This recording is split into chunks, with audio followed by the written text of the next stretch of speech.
Cet épisode des coulisses du voyage est soutenu par Chapka Assurance. Je vais vous confier une chose. En voyage, le goût de l'aventure m'amène souvent dans des situations improbables où je finis par me dire « Mais qu'est-ce que je fais là ?» Un peu claustro ? Et si je faisais de la spéléo ? Logique, non ? Hyper frileuse ? Et si je testais le chien de traîneau par moins 20 degrés ? Logique. En revanche, vous savez ce qui est très logique, c'est d'être accompagné en voyage, comme dans ce podcast, par Chapka, qui assure tous les voyageurs, qu'ils soient baroudeurs maladroits ou aventuriers aguerris. Merci pour leur soutien et bonne écoute.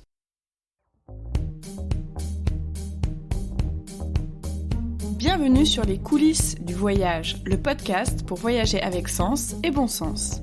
Je suis Laura, co-autrice du blog Les Globe Blogueurs. Depuis 6 ans, j'y raconte mes voyages à travers le monde et je tisse des liens avec une formidable communauté de voyageurs. Chaque jour, je reçois des questions en lien avec les aspects pratiques du voyage et j'ai décidé d'y répondre dans ce podcast. Je partagerai donc toutes mes ressources, mes astuces et mes bons plans que j'ai glanés au cours de mes 15 dernières années de voyage, que ce soit en solo, en amoureux ou en famille. Bonjour à tous, bienvenue dans ce 7e épisode des coulisses du voyage. Je suis vraiment ravie de vous retrouver pour évoquer un sujet qui, vous allez le voir, est particulièrement d'actualité. Quand j'ai élaboré cette première saison des coulisses du voyage, j'avais déjà en tête une liste de sujets à aborder et celui-ci en faisait partie, mais j'avais pas forcément prévu de l'aborder tout de suite. Mais comme vous le savez, on est encore en pleine période de confinement.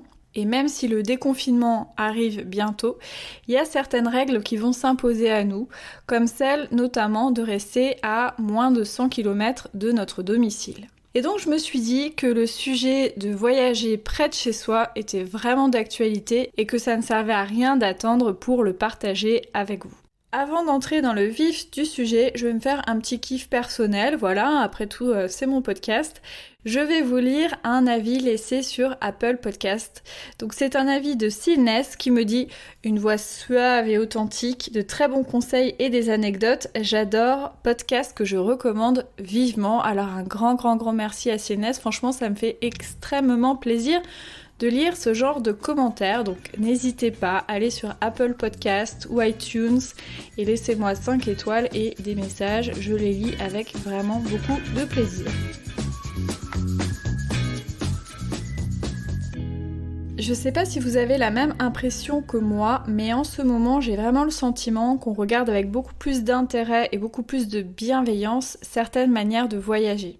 Donc c'est valable pour le voyager durable, voyager local, prendre son temps, revenir à l'essentiel, ne pas être dans une course effrénée au voyage. Alors ça me réjouit plutôt parce que ce sont des thématiques qu'on essaie vraiment de valoriser et de mettre en lumière sur notre blog. Et quand ces sujets-là n'ont pas trop le vent en poupe, c'est pas forcément toujours évident. Donc je me réjouis qu'actuellement, il y a une petite fenêtre de visibilité pour ces sujets-là et j'espère surtout que ça va durer. C'est pourquoi j'ai décidé que les prochains épisodes du podcast des coulisses du voyage seront dédiés au fait de voyager en France. Donc vous verrez, je vais le découper selon différentes thématiques pour vous aider aussi à envisager le voyage en France comme une réelle opportunité pour vous permettre de voir différemment votre pays aussi et de réinventer le voyage local. Pour initier cette petite série de podcasts, j'ai choisi le sujet du voyage près de chez soi. Alors j'ai un peu galéré sur l'intitulé parce qu'en fait pendant le confinement on a vu beaucoup d'articles sur comment voyager de chez soi, depuis son canapé. Alors là ça va pas être le sujet parce que l'idée qu'on puisse ressortir de chez soi c'est aussi une bonne nouvelle et c'est aussi une occasion de se redégourdir un petit peu les jambes. Donc là je vais plutôt parler du voyager près de chez soi, mais quand même à l'extérieur de son domicile, qu'on soit bien clair sur l'intitulé du podcast. Alors, si je voulais être super branchée et hype, je vous parlerai plutôt du staycation à la place du voyager près de chez soi. Alors en fait, ça veut dire exactement la même chose, c'est un terme dont vous allez peut-être entendre parler prochainement.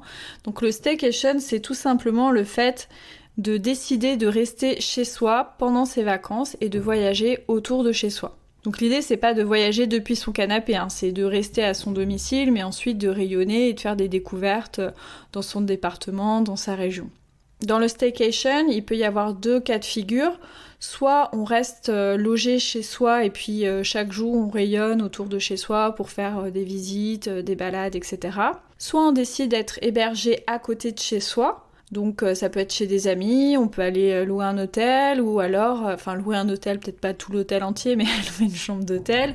Ou aussi tout simplement aller camper, bivouaquer, mais pas très loin de chez soi. Donc voilà, vraiment dans l'idée de staycation, il y a l'idée de rester dans un rayon vraiment à proximité de chez soi. Alors je vais pas donner un rayon comme ça parce qu'il n'y a pas de définition non plus scientifique du staycation, mais en tout cas, voilà, on est plutôt dans sa région, dans un périmètre proche de chez soi.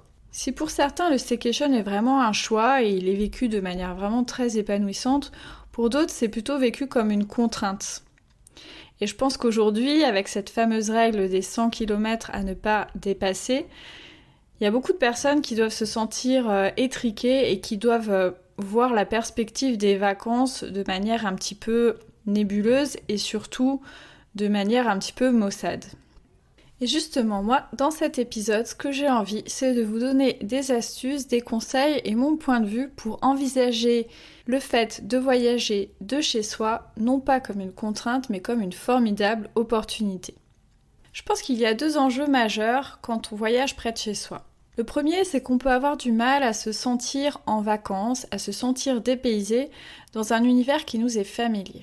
Et le deuxième enjeu, selon moi, c'est de réussir à regarder sa région, son territoire autrement que dans son quotidien, dans sa routine habituelle.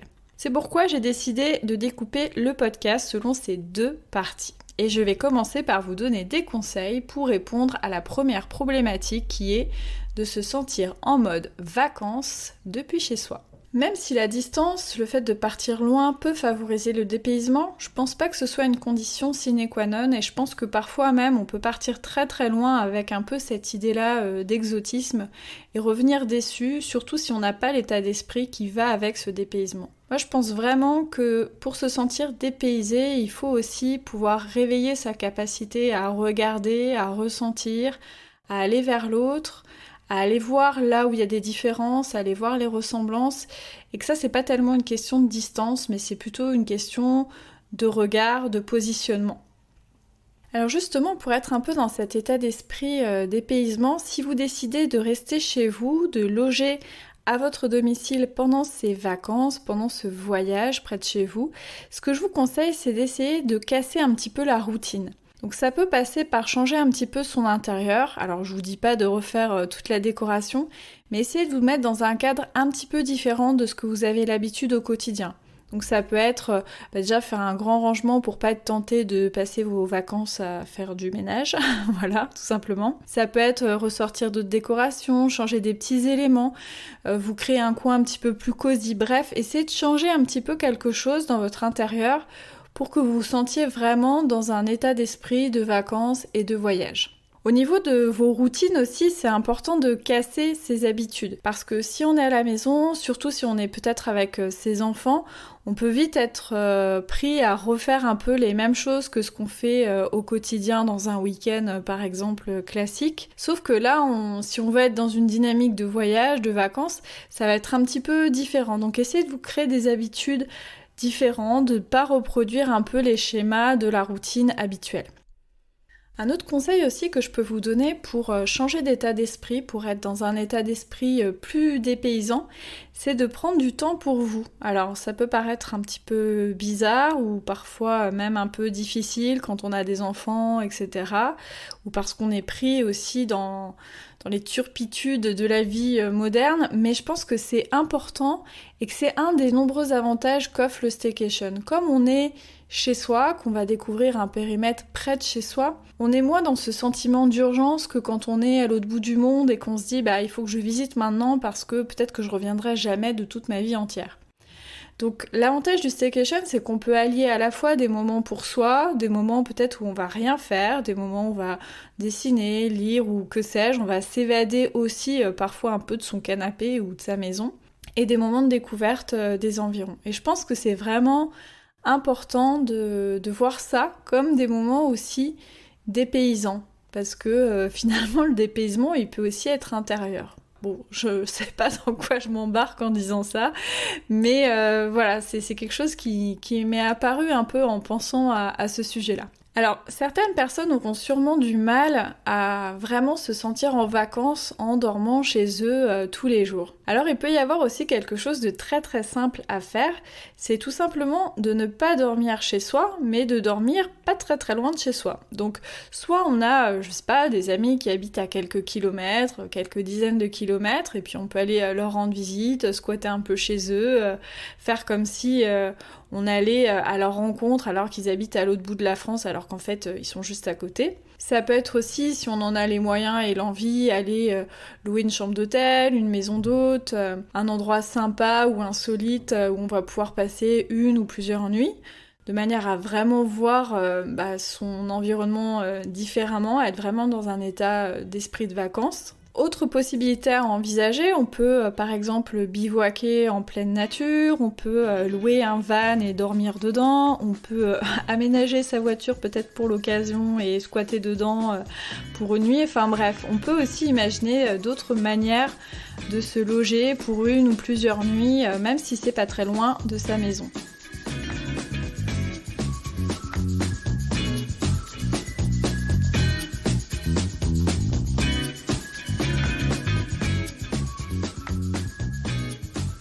Pour retrouver du dépaysement, je pense aussi qu'il faut réapprendre à regarder les choses autrement. Il faut réveiller sa capacité à s'émerveiller d'un rien. Parce que finalement, un paysage en soi, un événement culturel en soi, c'est pas ça qui est dépaysant. C'est vraiment la façon dont on va le regarder qui va le rendre dépaysant. Je pense que la première chose à faire, c'est de vraiment regarder autour de soi. Essayer de vraiment s'intéresser à ce qu'il y a sur notre territoire, alors ça peut être à l'échelle de notre ville, de notre département, de notre région. Finalement, est-ce qu'on a déjà pris une carte réellement pour regarder en détail ce qu'il y avait autour de nous ?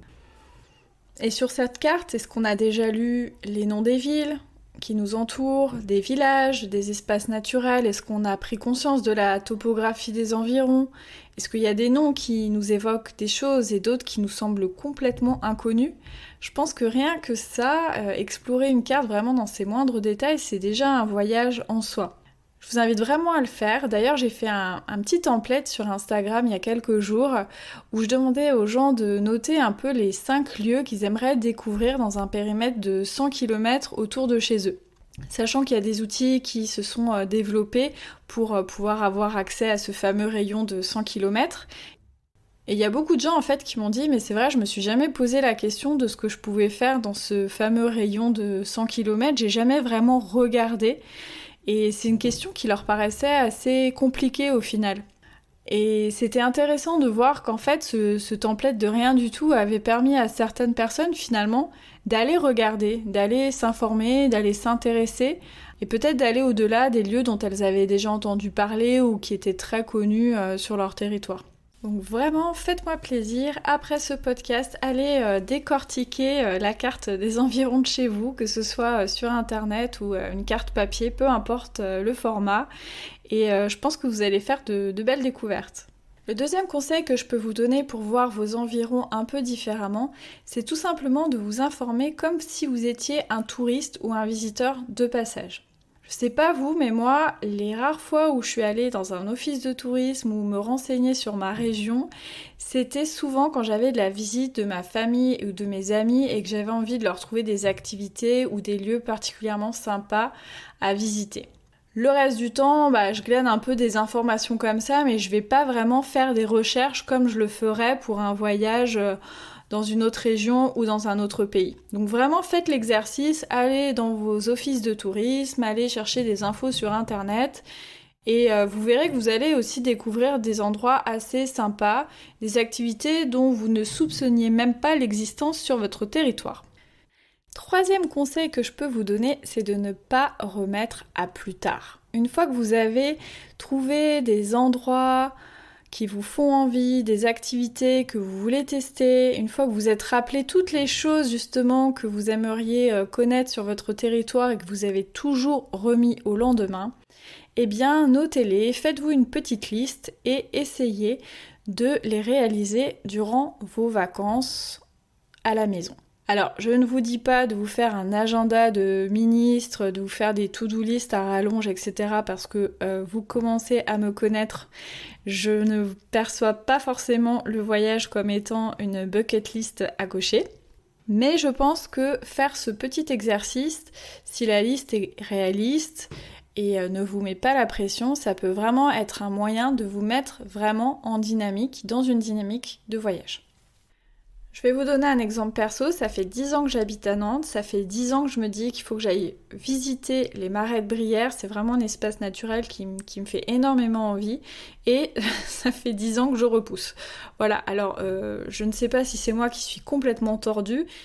Ce qui me rassure, c'est que je ne suis pas la seule dans cette situation-là. Quand je voyage dans d'autres régions, j'ai souvent rencontré des locaux, des habitants qui me disaient finalement en une semaine, vous avez visité beaucoup plus de choses que nous en quelques années. Voilà, je pense que c'est un réflexe, quelque chose qu'on peut avoir tendance à faire quand on habite dans un endroit, parce qu'on se dit toujours, voilà, c'est à proximité et on pourra y aller quand on veut.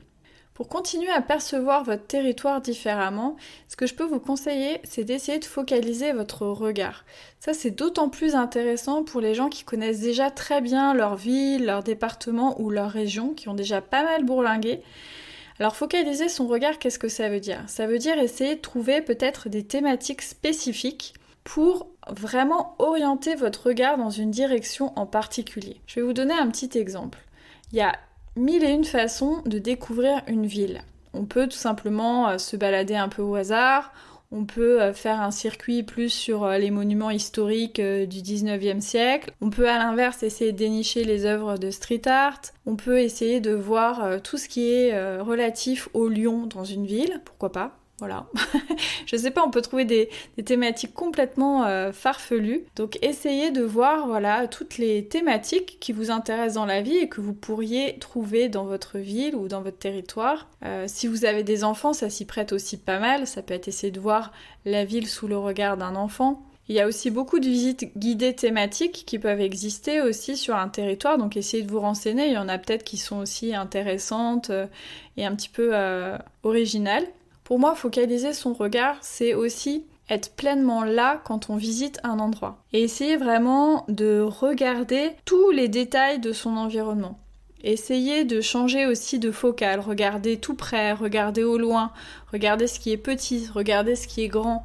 Alors, je vous imagine un petit peu là, sous votre casque, à dire mais dans quel délire elle part là, mais je pense que c'est vraiment important pour s'émerveiller au quotidien. Actuellement, par exemple, on est en confinement et je vois beaucoup de gens, quand ils sortent dans la rue, s'émerveiller du moindre bout d'herbe qui sort du béton. Parce qu'en fait, ça les émeut de voir un petit bout de nature comme ça dans la ville. Mais finalement, cette nature, elle est tout le temps là. Mais là, on la voit parce qu'on est tellement contraint, on voit tellement plus de nature que finalement, notre regard, il va venir observer des choses qu'il n'a pas l'habitude d'observer. Donc je pense que on peut aussi, quand on est tellement habitué à voir son environnement, essayer de forcer un peu son regard à se diriger vers d'autres choses, vers d'autres détails. Donc à vous d'aller jouer, d'aller vous amuser à faire ça. Pour vous aider, par exemple, vous pouvez faire des petits challenges photos, vous pouvez faire du géocaching, vous pouvez faire des sortes de chasse au trésor, enfin tout un tas de choses qui peuvent obliger en fait à regarder en bas, en haut, à côté, en l'air, etc. Pour décaler un petit peu son regard, on peut aussi se laisser compter le territoire par une autre personne. Même si on est dans sa propre ville, dans son propre village, dans sa propre région, finalement, c'est sûr qu'on n'a pas forcément la même représentation, le même regard que tout le monde par rapport à ce même territoire. C'est marrant parce que quand on va ailleurs que chez soi, on peut facilement faire appel à un guide, à quelqu'un qui va venir nous expliquer un petit peu les choses. Et quand on est dans sa propre région, c'est vrai que je pense qu'on peut être moins tenté de le faire. Alors finalement, c'est autant intéressant, sinon même plus, parce qu'on va venir se confronter à ses propres représentations, à sa propre vision d'un territoire, et je trouve ça vraiment très très intéressant. Alors pour ça, il y a plein d'initiatives que je développerai sûrement dans d'autres épisodes du podcast, mais on peut tout simplement faire appel à un guide pro, etc. sur une visite X ou Y. On peut aussi faire appel à des greeters, donc c'est des gens, des habitants, des locaux qui proposent des visites d'une ville ou d'un lieu, etc. Ou tout simplement demander à quelqu'un que vous connaissez et qui habite au même endroit que vous, ou dans la même région, de faire le guide pour vous. Voilà, ça peut être aussi une manière très sympa de croiser les regards sur un même lieu, sur un même espace géographique. Ce changement de perspective, il peut aussi tout simplement se faire en se déplaçant différemment. Alors, je m'explique. Si on est à pied, si on est en voiture, en vélo, en bateau, accompagné d'un âne ou sur le dos d'un cheval, on voit pas les choses de la même manière. Donc si jamais vous connaissez un lieu par cœur, un des bons moyens pour le redécouvrir, c'est de changer la manière dont vous allez l'arpenter. Si vous l'avez découvert à pied, essayez de le découvrir à cheval, bon si c'est possible. Hein.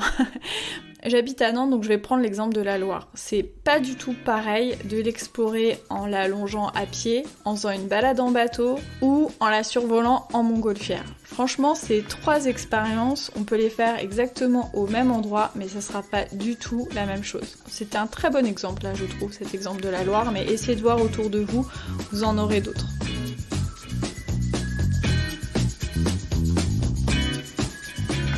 Je disais un petit peu avant, le dépaysement c'est beaucoup une question d'état d'esprit. Souvent on se sent dépaysé parce qu'on sent une petite différence, on sent que quelque chose ne nous ressemble pas, et un peu en décalage avec ce que l'on est, avec nos références culturelles, avec nos croyances, etc.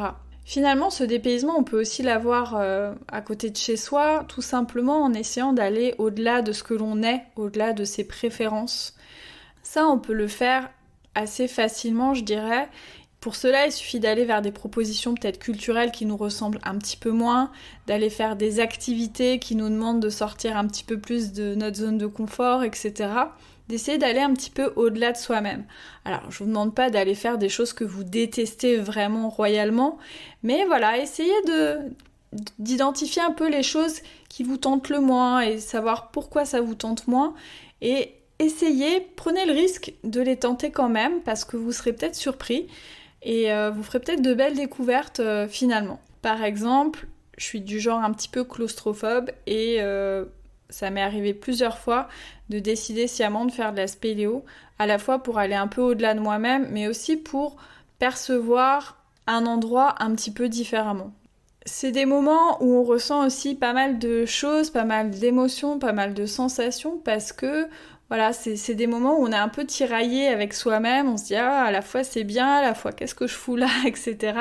Et c'est exactement des fois les sensations qu'on ressent quand on est à l'autre bout du monde et qu'on se sent, comme on dit, dépaysé. Donc voilà, ces sensations-là, ces émotions-là, vous pouvez essayer de les retrouver tout près de chez vous en essayant juste de faire un pas de côté.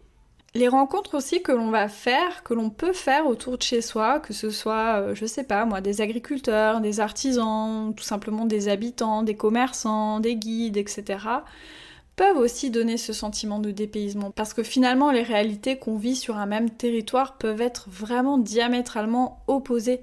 Moi, je l'ai vraiment beaucoup ressenti en allant à la rencontre d'agriculteurs dans différentes régions. Ça permet vraiment de découvrir d'autres cultures, d'autres manières d'appréhender la vie. Et c'est aussi dépaysant que d'aller rencontrer quelqu'un à l'autre bout du monde, je peux vous le garantir. D'ailleurs, ça me fait penser au livre de Mathieu Mouillet qui s'appelle La Diagonale du Vide. Mathieu, il a fait un voyage exotique en France, comme il aime à le dire. Pendant 18 mois, il a sillonné la France à pied, selon cette fameuse diagonale du vide. La diagonale du vide, c'est la diagonale qui est formée du nord-est au sud-ouest de la France par les départements les moins peuplés. Et donc il a voyagé à pied, et il est allé rencontrer une foultitude de personnes toutes plus intéressantes les unes que les autres. Et vraiment, je vous invite à aller lire son livre parce que ça remet en perspective la question du voyage, la question de l'exotisme, du dépaysement. Et ça montre vraiment qu'on peut voyager partout et être vraiment dans cette dynamique de voyage. Pour vous aider justement à organiser toutes ces escapades près de chez vous, ce que je vous conseille, c'est d'aller, quand ils seront ouverts bien sûr, dans les bureaux des différents offices de tourisme près de chez vous, d'aller voir leur site internet, d'aller jeter aussi un petit coup d'œil sur les blogs de voyage, parce que les blogs de voyage, ils écrivent aussi sur la France. D'ailleurs, dans la retranscription de l'épisode, je vous ai mis quelques liens vers des blogs de voyage qui peuvent être un peu spécialisés sur une région de France. Voilà, je vais pas tous les citer ici parce qu'il y en a beaucoup. Et je vous conseille aussi le site En France aussi. Donc c'est un collectif de blogueurs qui ont à cœur de valoriser notre beau pays qu'est la France. Et ce qui est intéressant, c'est que vous pouvez faire des recherches par thématique ou par région. Donc ça peut vous aider aussi pour vous donner quelques idées pour vos futures escapades. Et c'est maintenant l'heure de se quitter. Je vous remercie énormément pour votre écoute. J'ai hâte de faire les prochains épisodes sur le thème du voyage en France. Il sera question de micro-aventures, de tourisme rural, d'escape game et de plein de choses insolites et originales pour faire de belles escapades en France. Mais je ne vous en dis pas plus. Si vous ne voulez rater aucun épisode, il suffit tout simplement de vous abonner. Vous tapez les coulisses du voyage sur votre plateforme d'écoute préférée. Vous cliquez sur s'abonner et c'est bon, vous pourrez m'écouter quand vous voulez dès que l'épisode sortira. Et si vous voulez soutenir ce podcast, n'hésitez pas à en parler autour de vous, à partager nos publications sur les réseaux sociaux. Donc pour nous trouver Globe Blogger, que ce soit sur Instagram, Twitter ou Facebook. Et aussi, allez me mettre un petit 5 étoiles et un big commentaire sur Apple Podcast et iTunes. Ça me fera super plaisir et c'est vraiment utile, je vous le garantis. Je vous souhaite un excellent déconfinement. J'espère qu'il se passera dans les meilleures conditions possibles pour vous. Et en attendant, de beaux voyages depuis votre canapé.